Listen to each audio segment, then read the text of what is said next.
বেনামাজি ছেলেরা, এই আব্বা, তোদের প্রত্যেককে বলি বাপ, আল্লাহর কসম তোদের নামাজ পড়তে মন চাইবে রে বাপ, সেজদা দিতে মন চাইবে, সেজদা দিতে মন চাইবে আব্বা। হাসরের ময়দানে হলেও সেদিন মন চাইবে খুব, আল্লাহ আপনি একটু সুযোগ দেন না রে মাওলা, একটা সেজদা দেই আপনারে, একটা রুকু করি মাওলা।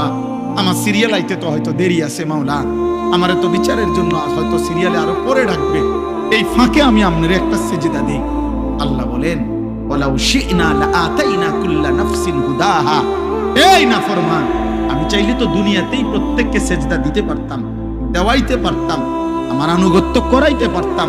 আমার জমিন, আমার আসমান, আমার সূর্য, আমার চাঁদ, আমার রাত, আমার দিন, আমার নিঃশ্বাস, আমার অক্সিজেন, আমার হার্টবিট, সবই তো আমার।